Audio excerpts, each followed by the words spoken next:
Well, let's go back to the U.S. now. As we heard earlier, the Senate has reached a short-term compromise to end the government shutdown. Nathan King now joins us from Washington with more details. Welcome to the show, Nathan. Now, what can you tell us about this short-term compromise deal that has been reached?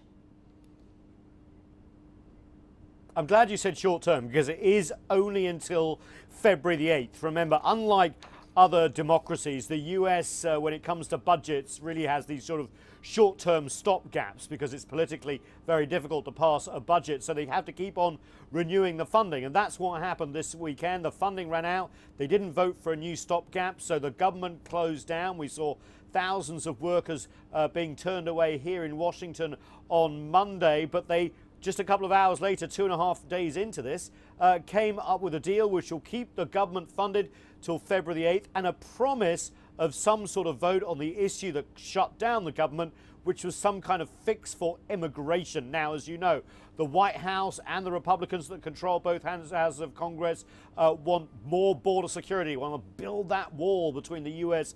and Mexico, as well as a few other measures. The Democrats want to guarantee that 800,000 children brought here as illegal immigrants and now adults don't get kicked out of the country. There was some sort of compromise deal. The White House rejected. That's what led to the government being shut down. Now it's reopened, but still the same old arguments continue, and we could, if we're not careful, be back here in less than 3 weeks' time with another government shutdown. So the US's problems with its democracy, its political problems really being writ large here in Washington, but also reverberating around the world. It doesn't seem that the world's biggest superpower can get its act together to keep the lights on with the government. Well, Nathan, give us a sense of what the implications are for those contentious points of immigration and DACA with this short-term deal. Yeah, well, as you know, never in this country have we seen such a polarized debate. Well, I suppose we'd have to go back to the 19th and 18th century about immigration at the moment. The president came talking about the wall, as I just said. He's also made some very, very strong comments behind the scenes, reportedly, about immigration from Africa, for example, using expletives, according to one Democratic senator and other sources.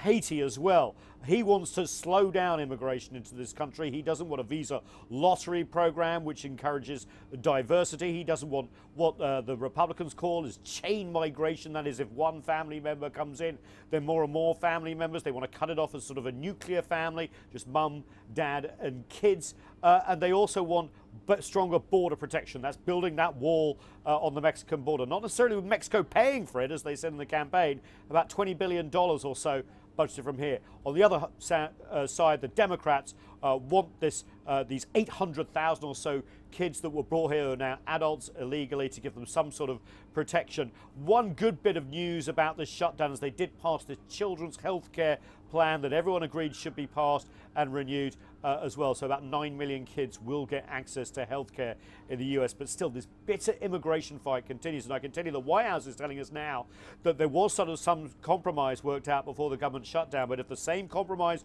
comes to them as a bill, they will not sign it. So there is still a lot of negotiations to go on. And really the future of the United States and its policy on immigration, obviously not just a domestic issue. This is an issue that affects everyone around the world. Quite incredible.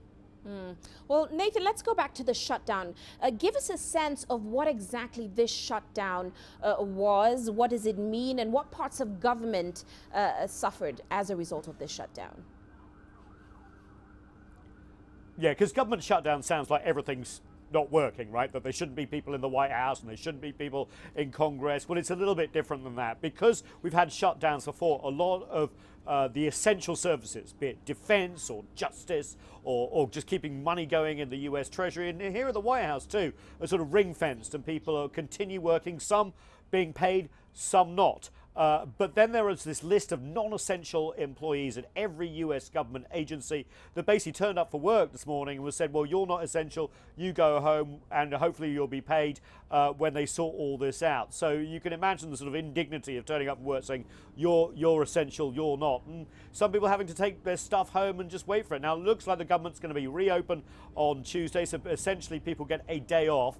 but it's really no way to run the world's biggest economy. You know, you have a $2 trillion government here in terms of what it pays out every year, from defence to schooling to housing, and to shut it down with a flick of a switch like this really isn't a way to run a modern economy or government. So obviously a lot of workers a little bit angry, but happy that they know that they're going to be going back to work. But as I said, we could be back here on February the 8th saying the same thing, shutdown.